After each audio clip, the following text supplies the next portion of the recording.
제 얼굴이 좀 이상하죠? 그 검버섯이 좀 있어가지고 이걸 좀 없애는 게 좋겠다 그런 얘기를 오래전부터 들었는데 미루다가 이번에 의사 선생님을 좋은 분을 만나서 그분이 아주 쉽게 얘기를 하시더라고요. 뭐 한 2, 3일 있으면 없어집니다. 근데 2, 3일은 관두고 지금 뭐 일주일이 다 돼가는데도 안 없어져요 이게. 그 이제 거기 시술 받는데 누워가지고 있는데 레이저를 여기다 갖다 쏘는데 오징어 구울 때 나는 냄새가 막 얼마나 아픈지 제가 아주 후회를 막심하게 했습니다. 하여튼 여러분 이쁘게 봐주시고 좀 불편하더라도 좀 봐주시기를 바랍니다. 우리 옆에 분들과 한번 인사하겠습니다. 참 잘 오셨습니다. 아멘. 우리 오늘도 함께 고백하십시다. 이 말씀은 살아계신 하나님의 말씀입니다. 이 말씀과 함께 저는 반드시 승리하겠습니다. 아멘. 아멘. 이 한자어 사자성어에 주객전도라는 말이 있습니다. 주인과 객이 위치가 바뀌는 것, 그래서 굉장히 혼란스러워지는 것, 그것을 주객전도 그렇게 말하죠. 또 어떤 본질적이고 핵심이고 목적이 되는 것과 부수적이고 수단이 되어야 할 것이 뒤바뀔 때 나타나는 문제를 또 주객전도라고 표현하기도 합니다. 수년 전에 서울의 강남의 어떤 여고에서 아주 큰 일이 발생했습니다. 아버지는 교무부장 선생님이고 딸 둘 쌍둥이는 그 학교 학생이었습니다. 이 학생들은 평상시 전교 석차가 한 50등 그 정도에서 왔다 갔다 했는데 어느 날 갑자기 그 두 쌍둥이가 동시에 전교 석차를 1등을 하게 되었습니다. 그래가지고 아마 학부형들 사이에 이게 굉장히 좀 문제가 됐던 것 같아요. 그래서 이 경찰 수사 결과 아마도 시험 문제와 답안지가 유출이 된 것이 아니냐. 그렇게 돼서 그 아버지는 3년 징역을 살게 됐고요. 딸들은 그 학교에서 퇴학을 당하고 그 뒤로 완전히 공부로부터는 그냥 손이 멀어져 버린 그런 참 어려운 일이 발생이 됐습니다. 자녀의 성적이 중요하죠. 그러나 그 성적보다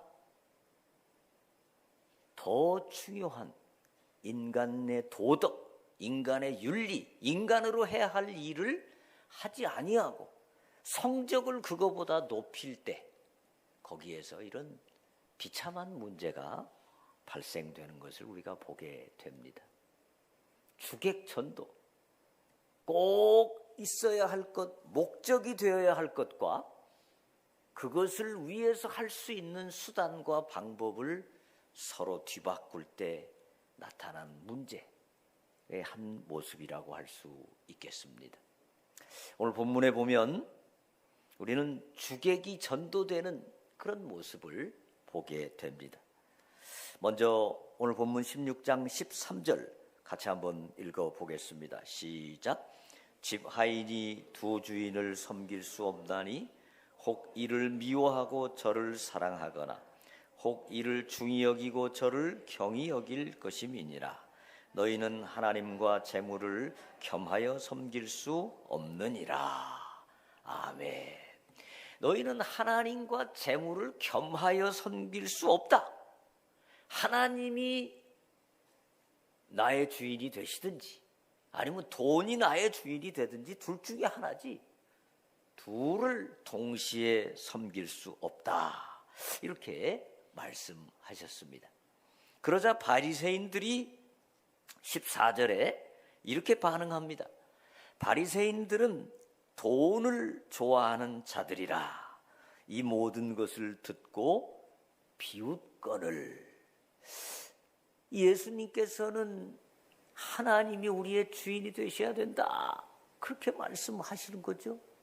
그러니까 바리새인들은 그 말씀을 듣고 비웃었다 그랬습니다. 왜 비웃었을까요? 바리새인들이 생각할 때 하나님도 중요하지만 돈도 중요한데, 돈이 있어야 우리가 살지. 저 예수라는 양반이 장가도 안 가고 나이가 젊다 보니까 부인한테 바가지를 안 긁혀봐가지고 돈이 얼마나 중요한지를 잘 모르는 것 같구만. 아마 그렇게 생각했던 것 같습니다. 한마디로 예수님의 가르침이 현실성도 없고 너무 이상적인 가르침이 아닌가, 이렇게 생각을 했던 것 같습니다. 여러분, 예수님은 왜 이런 말씀을 하셨을까요? 예수님은 우리가 돈은 아예 쳐다도 보지 말고, 돈은 벌려고 애쓰지도 말고, 돈은 멀리하고, 우리는 모두 다 찢어지게 가난하게 살아야 된다. 저축도 하지 말고, 투자도 하지 말고, 집도 사지 말고, 우리는 그냥 가난하게만 살아야 된다. 이런 말씀이실까요? 왜 예수님께서는 물질과 하나님을 함께 섬길 수 없다라고 말씀하셨을까요? 이 예수님의 말씀은 하나님이 우리의 행복의 근원이시고, 하나님이 우리의 삶의 주인이시고, 물질은 그것을 위한 하나의 수단으로 우리가 인식해야 된다. 물질과 하나님을 주객 전도하면 그때부터 인생이 불행해진다라는 것을 말씀하신 것입니다. 여러분, 우리가요, 물질에 눈이 멀고 물질이 우리의 신이 되는 것, 그것을 뭐라고 그러죠? 맘모니즘이라고 그럽니다. 맘모니즘. 돈이 우리의 신이 되는 것, 그게 맘모니즘입니다. 그런데요, 돈이 우리의 신이 되면, 그래서 우리가 돈을 많이 벌고 돈을 벌기 위해서 수단 방법을 가리지 않으면 우리 인생이 행복할 것 같지만 오히려 더 불행해지는 것입니다. 보통 신문 기사에 그런 거 많이 나오죠. 보험금을 타기 위해서 부인이 남편을 죽여버리든지, 뭐 유산을 더 많이 받기 위해서 형제들 간에 칼부림이 나고 완전히 가족이 그냥 무너지는 그런 기사들을 보잖아요. 돈은 우리의 행복을 위한 수단이 돼야 되는데, 돈이 그냥 하나님의 자리에 올라가 버릴 때 그 인생이 불행해지는 것입니다. 그래서 디모데전서 6장 10절에 보면 돈을 사랑함이 일만하게 뿌리가 되나니, 돈을 사랑함이, 돈을 하나님의 자리에 올려놓는 것이 모든 불행과 악의 뿌리가 된다라는 것입니다. 저는 뭐 투자를 잘 모르지만 투자하는 분들의 얘기를 들어보면 그런 얘기를 해요. 투자를 할 때 돈에 눈이 멀어버리면 오히려 투자에 망한다는 거예요. 마음을, 평정심을 가지고 좀 돈으로부터 마음을 멀리하고 이러면서 차분한 마음으로 투자를 해야 투자도 잘 된다는 거예요. 근데 막 이걸 내가 이번에 돈을 벌어봐야 되겠다 해가지고 빚을 얻어서 그냥 어느 하나에다 그냥 몰빵을 해가지고 막 하다 보면 거기서 완전히 인생이 무너진다라는 것입니다. 여러분, 투자할 때도요, 내가 이 돈을 벌면 하나님께서 기뻐하시는 일이다. 하나님께서 은혜를 주시면 이 투자해서 돈을 벌 것이고, 그리고 나는 이 돈을 하나님의 영광을 위해서 쓸 것이고, 돈이 안 벌어지면 또 하나님께서 아직 기회를 안 주시는가 보다. 이런 마음을 가지고 여유 있게 해야 오히려 더 잣된다는 거예요. 여러분, 하나님이 주인이 아니라 돈이 주인인 사람은요, 돈이 많아도 불행해지고 돈이 없어도 불행해집니다. 왜 그럴까요? 하나님이 주인이 아니니까 돈이 많으면 그 돈을 가지고 이상한 짓을 합니다. 아주 망하는 짓을 합니다. 그리고 점점 하나님으로부터 마음이 멀어지면서 그 인생이 돈 때문에 오히려 불행해집니다. 그리고 하나님이 주인이 아닌 사람은 돈이 주인이기 때문에 돈이 없으면 거기서 실망하고 좌절하고 낙심하고 그러면서 인생이 스스로 무너지는 것입니다. 그런데요, 하나님이 주인인 사람은 돈이 벌려도 은혜고 돈이 없어도 축복이고. 왜 그럴까요? 돈이 벌리면 이 돈을 하나님의 영광을 위해서 써야 되겠구나. 이 돈을 하나님이 기뻐하시는 일을 위해서 써야 되겠구나. 그러니까 기쁜 겁니다. 잘 되는 겁니다. 돈이 좀 없어도 그래, 하나님께서 내게 돈을 안 주시지만 나는 감사하며 살겠다. 저 하나님의 은혜를 구하고 하나님을 붙들고 살기 때문에 그 삶이 복되게 되는 것입니다. 여러분, 우리 대한민국이 과거에 얼마나 가난했습니까? 얼마나 못 먹고 못 살았습니까? 저도 어린 시절에 생각해 보면 그 빵 하나 먹는 게 그렇게 기뻤습니다. 빵 하나만 먹어봤으면 소원이었겠다.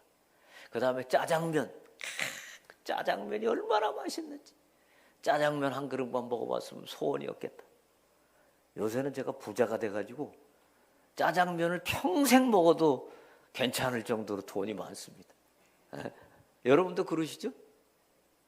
근데 여러분, 과거에 짜장면 먹고 싶어서 안달할 때 그때 불행했어요?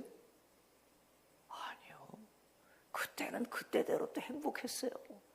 그때는 짜장면 한 그릇만 먹어도 행복했고, 라면 하나만 먹어도 행복했고, 성탄절날 그냥 그 추운 날 크리스마스 캐롤 돌면서 얼마나 행복했습니까? 여러분, 돈이 우리의 행복을 주관하는 게 아닙니다. 하나님이 우리의 주인이 되시고 하나님이 우리 삶의 목적이 되시고 그 하나님과 함께 기뻐하면 돈은 있으면 좋고 없어도 괜찮고 어떤 상황 중에서라도 우리는 만족하고 감사할 수 있는 인생이 되는 줄로 믿습니다. 아멘. 그래서 디모데전서 6장 8절 이렇게 말씀합니다. 우리가 먹을 것과 입을 것이 있은즉 족한 줄로 알 것이지라. 아멘.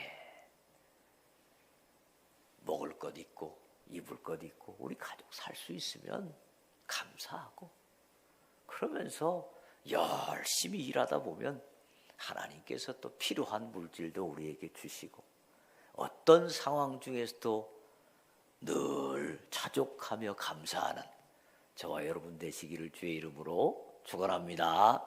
아멘. 자, 이제 두 번째로 우리 15절 말씀 읽어보겠습니다. 15절 말씀 시작. 예수께서 이르시되 너희는 사람 앞에서 스스로 옳다 하는 자들이나 너희 마음을 하나님께서 아시나니 사람 중에 높임을 받는 그것은 하나님 앞에 미움을 받는 것이니라. 아멘. 이 바리새인들은 사람들 앞에서 높임을 받는 것을 참 좋아했습니다. 그래서 금식을 하면 금식한 횟수를 적어놓고 구제를 하면 구제한 횟수를 적어놓고 그것이 횟수가 많아지면 내가 이렇게 대단한 신앙인이다. 그러면서 사람들 앞에 높임 받는 것을 자랑했습니다. 그들은 큰 거리에서 손을 들고 막 기도를 했습니다. 그러면서 사람들이 바리새인님 이렇게 믿음이 좋으시군요. 이렇게 칭찬받는 것을 너무너무 좋아했습니다. 그런데요, 하나님께서는 사람 중에 높임을 받는 그것을 어떻게 하신다고요? 미움을 받는 것이니라 이렇게 말씀하십니다. 여기서 이 미움을 받는다 이 말은 헬라어 원어로 부델리그마라는 말입니다. 부델리그마. 이것은 가증한 것, 더러운 것, 교만한 것, 우상 숭배하는 것을 보시면서 하나님께서 가지시는 마음, 이게 바로 부델리그마라는 것입니다. 여러분, 하나님 앞에 교만하고 하나님 앞에 가증하고 하나님 앞에서 자기만을 높이는 것, 이것이 바로 하나님께서 가증히 여기시는 것이고 그런 사람은 반드시 넘어지게 돼 있다라는 것입니다. 그래서 잠언 16장 18절에 교만은 패망의 선봉이요 거만한 마음은 넘어짐의 앞잡이니라.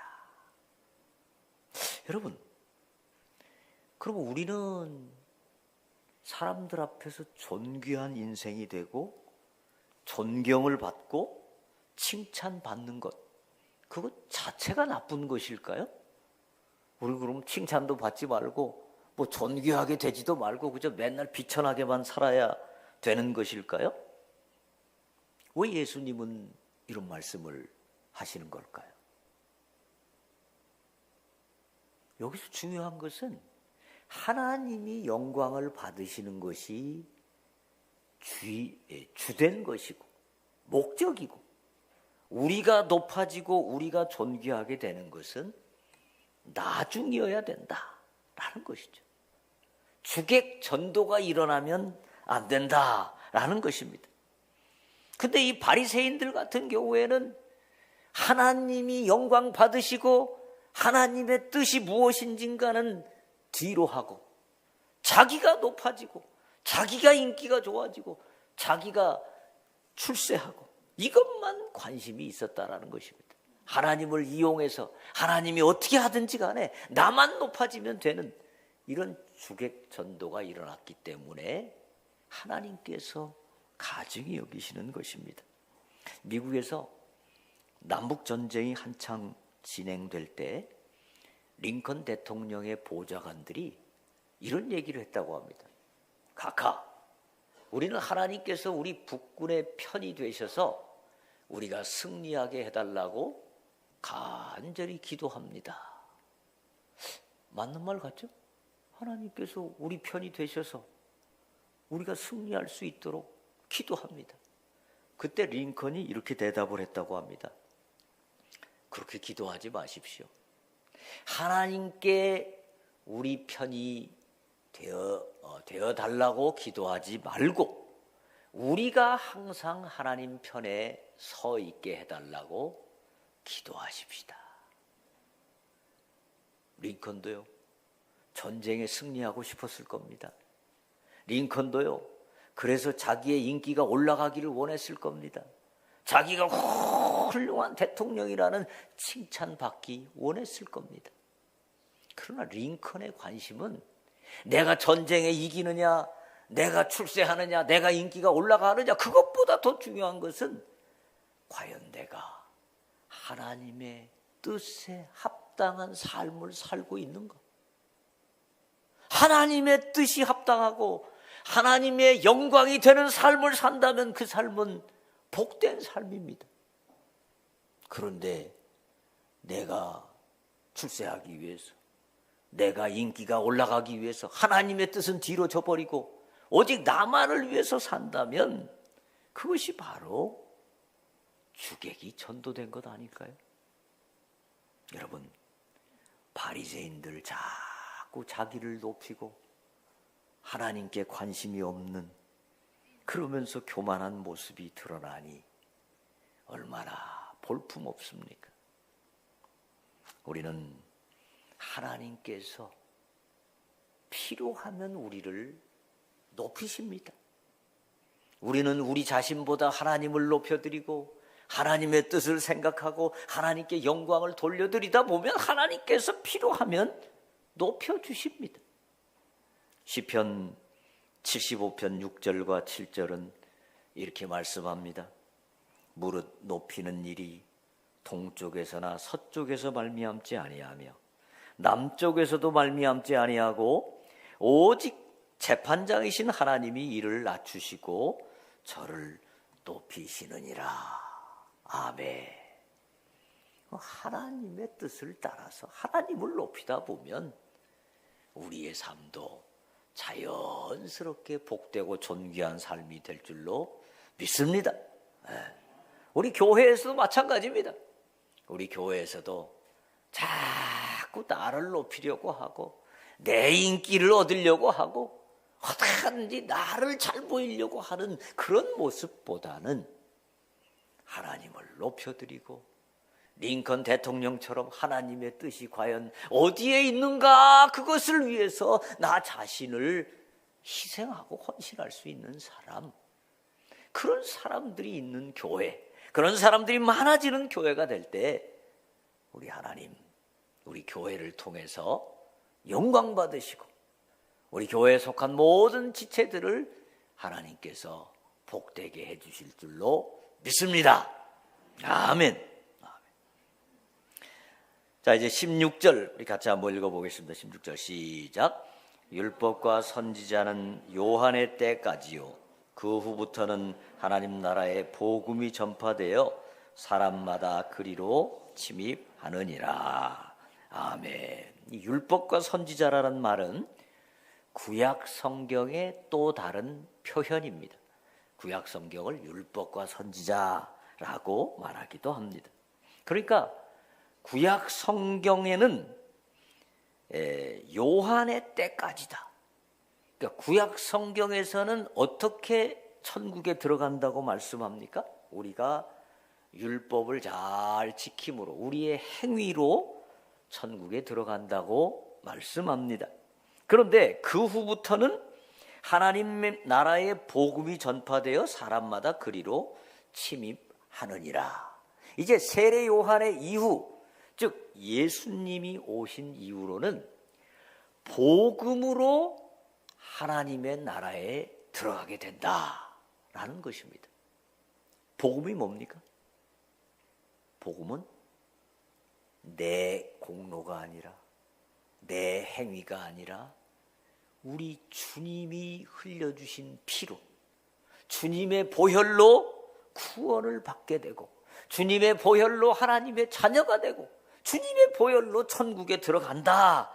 이것이 바로 복음이죠. 복음. 그런데 이 바리새인들은 여전히 이 복음으로 천국에 들어가려고 생각지 아니하고 자꾸 뭘 내세웁니까? 자기들이 얼마나 의로운지, 자기들이 얼마나 율법을 잘 지켰는지, 얼마나 대단한 사람인지 그걸 자꾸 내세우려고 했다라는 것입니다. 그래서 우리 주님은 그 한 예로 결혼에 관한 말씀을 하십니다. 이 결혼에 관한 말씀 18절에 나오죠. 자, 그런데 이 결혼에 대해서 신명기 24장 1절로 4절 말씀 중에 거기 1절에 보면 이런 말씀이 있습니다. 사람이 아내를 맞이하여 데려온 후에 그에게 수치되는 일이 있음을 발견하고 그를 기뻐하지 아니하면 이혼 증서를 써서 그의 손에 주고 그를 자기 집에서 내보낼 것이요. 자, 이혼할 수 있다는 거예요. 이혼할 수 있는데 뭐가 있으면 이혼할 수 있다는 것입니까?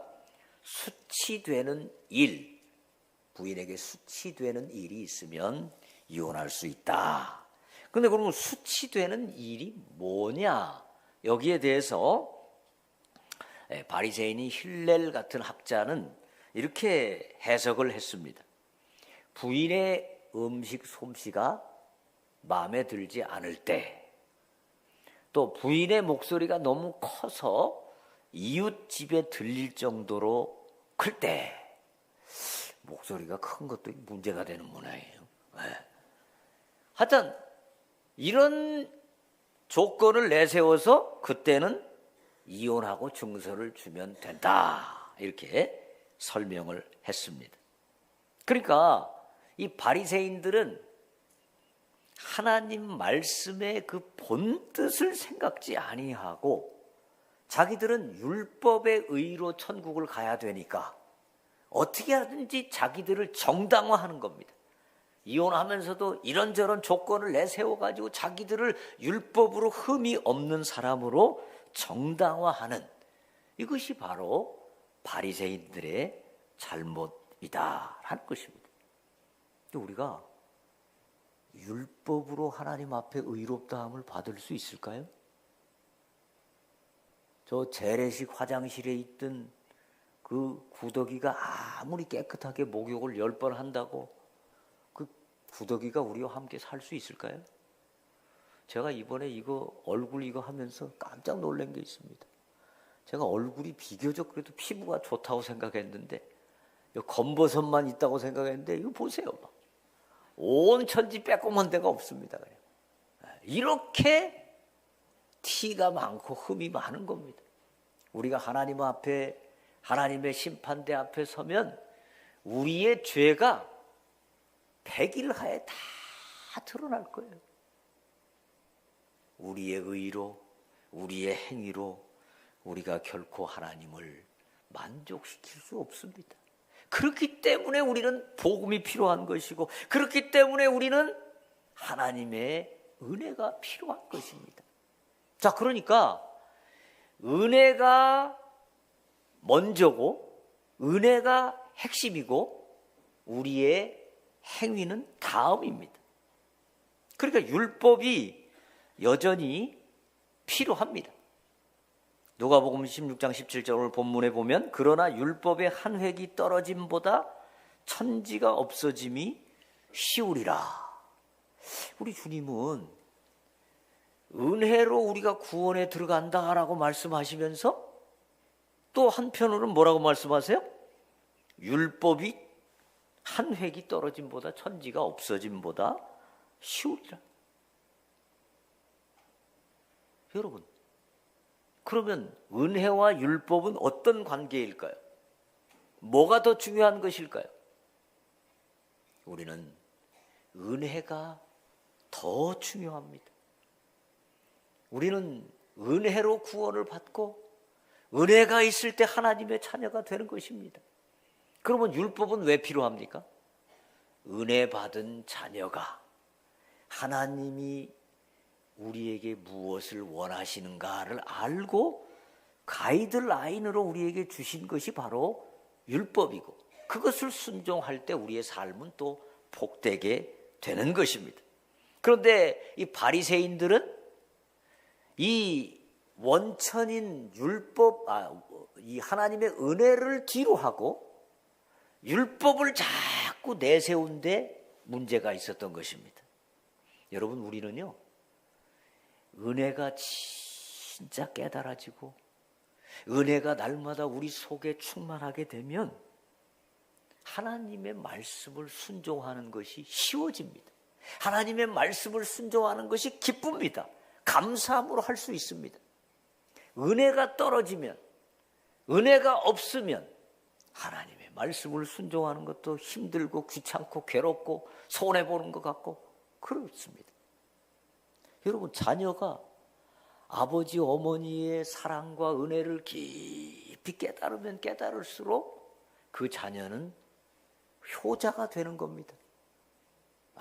우리 아버지 어머니 감사하지. 그러니까 내가 우리 아버지 어머니 마음을 더 기쁘게 해야지. 그러면서 효자가 되는 겁니다. 신앙생활도 똑같습니다. 신앙생활도 내 업적을 자꾸 내세우고 내 공로를 내세우고 내가 이렇게 많이 했는데, 내가 이렇게 많은 것을 했는데, 그러면서 내 업적, 내 행위, 율법을 자꾸 내세우는 사람은 결국 낙심하게 되고 좌절하게 됩니다. 여러분, 먼저 하나님의 은혜를 앞세우시기를 주의 이름으로 축원합니다. 매 순간 하나님의 은혜를 생각하고 하나님께서 나에게 이렇게 은혜를 주셨다, 감사하다. 하나님의 은혜를 먼저 앞세우시고 늘 하나님께 감사하시는 여러분 되시기를 주의 이름으로 축원합니다. 우리 모두는 우리 교회가 은혜로운 교회가 되기를 원하죠. 그렇죠? 설마 여러분 가운데 우리 교회는 은혜가 하나도 없는 교회가 되면 좋겠다, 그런 분 안 계실 거예요. 은혜로운 교회 어떻게 될까요? 우리가 하나님의 은혜를 늘 고백할 때 은혜로운 교회가 되는 겁니다. 나를 자꾸 내세우고 내가 이 교회에서 이런 일을 했는데, 내가 이 교회에서 이렇게 헌신했는데, 나를 자꾸 높이려고 하고 나를 내세우려고 하면 그때부터 은혜가 떨어지는 겁니다. 모든 말을 할 때, 모든 행동을 할 때 하나님께서 하셨습니다. 하나님의 은혜입니다. 하나님의 은혜로 우리는 이렇게 삽니다.